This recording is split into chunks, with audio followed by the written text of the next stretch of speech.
Hello, ഇന്ന് നമ്മൾ സിമ്പിളായിട്ടൊരു get ready with me ആണ് നോക്കാൻ പോണത്.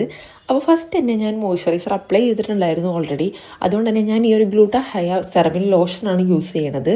ഇതൊരു അടിപൊളി പ്രൊഡക്റ്റ് തന്നെയാണ്. ഞാൻ എൻ്റെ റിവ്യൂ സെപ്പറേറ്റ് എന്തായാലും ചെയ്യണതാണ്. ഞാനിപ്പോൾ ഒരു 1 month ആയി എന്തായാലും യൂസ് ചെയ്യണത്. അപ്പോൾ എൻ്റെ റിവ്യൂ എന്തായാലും വേറെ പറഞ്ഞുതരാം. അങ്ങനെ അത് കഴിഞ്ഞിട്ട് നമ്മളിതേ സൺസ്ക്രീനാണ് യൂസ് ചെയ്യണത്. ഇത് ഡോക്ടർ ഷെറ്റ്സിൻ്റെ സൺസ്ക്രീനാണ്. ഞാൻ എല്ലാ പ്രൊഡക്ട്സിൻ്റെ ലിങ്ക് കാര്യങ്ങളൊക്കെ ഞാൻ ഡിസ്ക്രിപ്ഷനിൽ കൊടുത്തേക്കാം. അതുപോലെ തന്നെ സൈഡിൽ ഞാൻ ഇമേജ് എല്ലാം കൊടുത്തേക്കാം. അതിനുശേഷം ഒരു ലിപ് ബാം ഞാൻ അപ്ലൈ ചെയ്ത് കൊടുക്കുന്നുണ്ട്. ഇനി ഞാൻ അപ്ലൈ ചെയ്യണത് ഒരു ഫൗണ്ടേഷനാണ്. ഞാൻ കളർ കറക്റ്ററോ അതുപോലെ തന്നെ കൺസീലർ ഒന്നും തന്നെ ഇപ്പോൾ അപ്ലൈ ചെയ്യണില്ല. ഞാൻ നല്ലപോലെ പിമ്പിൾ മാർക്സോ കാര്യങ്ങളൊക്കെ ഉള്ളപ്പോഴാണ് കൂടുതലും കൺസീലറൊക്കെ യൂസ് ചെയ്യാറ്. ഇപ്പോൾ എന്തായാലും നമ്മൾ യൂസ് ചെയ്യണില്ല. ഇപ്പം തൽക്കാലം നമ്മൾ ഈ ഒരു ഫൗണ്ടേഷൻ മാത്രമേ യൂസ് ചെയ്യാനുള്ളൂ. ഇനി അതിനുശേഷം നമുക്ക് ഐബ്രോസ് ഒന്ന് ഫില്ല് ചെയ്ത് കൊടുക്കാം. നമ്മൾ എന്തൊക്കെ മറന്നാലും ഐബ്രോസ് ഫില്ല് ചെയ്യാൻ എന്തായാലും മറക്കരുത്. കാരണം അതൊരു പ്രത്യേക ഭംഗി തന്നെയാണ്. ഞാൻ ഒട്ടും വിട്ടളയില്ല ഈ ഒരു സംഭവം. ഇനി നിങ്ങളുടെ ഐബ്രോസ് നല്ല തിക്കാണെങ്കിൽ കൂടി ജസ്റ്റ് ഒന്ന് ഡിഫൈൻ ചെയ്ത് കൊടുത്തേക്ക്. പിന്നെ നമ്മൾ ഐബ്രോസ് ഫില്ല് ചെയ്യുമ്പോൾ ശ്രദ്ധിക്കേണ്ട ഒരു കാര്യം എന്ന് പറഞ്ഞാൽ നമ്മൾ ഐബ്രോസ് സ്റ്റാർട്ട് ചെയ്യുന്ന സ്ഥലത്ത് ഒരിക്കലും നമ്മൾ വരച്ചു കൊടുക്കരുത്.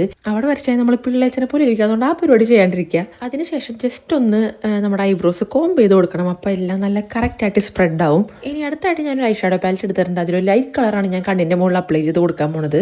ഞാനിവിടെ യൂസ് ചെയ്യുന്നത് സ്വിസ് ബ്യൂട്ടിയുടെ ഐ ഷാഡോ പാലറ്റ് ആണ്. അടിപൊളി പാലറ്റ് തന്നെയാണിത്. കാരണം അത്യാവശ്യം നല്ല ലൈറ്റ് ഷെയ്ഡ്സ് ഉണ്ട്, ഡാർക്ക് ഷെയ്ഡ്സ് ഉണ്ട്, ഒരു ഗ്ലിറ്ററും വരുന്നുണ്ട്. പിന്നെ ഞാൻ ഇതിൻ്റെ കൂടെ പ്രത്യേകിച്ച് ബ്രഷ് കാര്യങ്ങളൊന്നും യൂസ് ചെയ്യുന്നില്ല. എല്ലാം ഞാൻ എൻ്റെ കൈയോട് തന്നെയാണ് അപ്ലൈ ചെയ്യണത്. ഇനി നമ്മൾ അടുത്തായിട്ട് കണ്ണെഴുതി കൊടുക്കുകയാണ്. അപ്പോൾ അതിന് വേണ്ടിയിട്ട് ഞാനിവിടെ യൂസ് ചെയ്യണത് ഗുഡ് വൈബ്സിൻ്റെ കാജലാണ്. നിങ്ങൾ നല്ല ലോങ് ലാസ്റ്റിങ്ങും അതുപോലെ തന്നെ വാട്ടർ പ്രൂഫ് ആയിട്ടൊക്കെ ഉള്ളൊരു കാജൽ നോക്കാനാണെങ്കിൽ ഇതൊരു അടിപൊളി ഓപ്ഷൻ തന്നെയായിരിക്കും. ഇനി നമുക്ക് കണ്ണിൻ്റെ മുകളിലും കൂടെ ഒന്ന് എഴുതി കൊടുക്കാം. അതിനുവേണ്ടി ഞാനിവിടെ യൂസ് ചെയ്യുന്നത് ലാക്മിയുടെ ഐക്കോണിക് ഐലൈനർ ആണ്. ഇതും ഈ പറഞ്ഞ പോലെ തന്നെ സ്മഡ്ജ് പ്രൂഫാണ്, വാട്ടർ പ്രൂഫാണ്, ലോങ് ലാസ്റ്റിംഗ് ആണ്, എല്ലാം കൂടെ അടിപൊളി തന്നെയാണ്. അങ്ങനെ ഏകദേശം നമ്മുടെ മേക്കപ്പോടെ കഴിയാറായിട്ടുണ്ടെങ്കിൽ ലാസ്റ്റ് ആയിട്ട് നമുക്ക് ലിപ്സ്റ്റിക്കും കൂടി അപ്ലൈ ചെയ്ത് കൊടുക്കാനേ ഉള്ളൂ. അതിന് വേണ്ടിയിട്ട് ഞാനിവിടെ യൂസ് ചെയ്യണത് മെബിലിൻ്റെ സൂപ്പർ സ്റ്റേ ലിപ്സ്റ്റിക് ആണ്.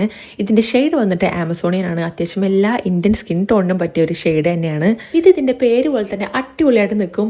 നല്ല ലോങ് ലാസ്റ്റിംഗ് ആണ്. അതുപോലെ തന്നെ നമ്മൾ എത്ര ഫുഡൊക്കെ കഴിച്ചാലും അങ്ങനെ പോവില്ല. പിന്നെ അത്രയും നല്ല ഓയിലി ഫുഡൊക്കെ കഴിച്ച് നമ്മുടെ ചുണ്ടിലൊക്കെ നല്ലപോലെ തട്ടിയാൽ മാത്രമേ ഇത് പോവുള്ളൂ. അല്ലെങ്കിൽ ഒരു ഫുൾ ഡേ അടിപൊളിയായിട്ട് നിൽക്കും. പിന്നെ ഞാനിതിൽ മസ്കാര അപ്ലൈ ചെയ്യാണ്. കാണിക്കാൻ മറന്നുപോയി. അത് ഞാൻ ലാസ്റ്റ് പോയി അപ്ലൈ ചെയ്തിട്ടുണ്ടായിരുന്നു. ഞാൻ മാഴ്സിൻ്റെ ആണ് യൂസ് ചെയ്തിട്ടുണ്ടായിരുന്നത്.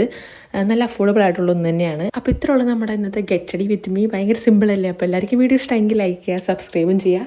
ബൈ.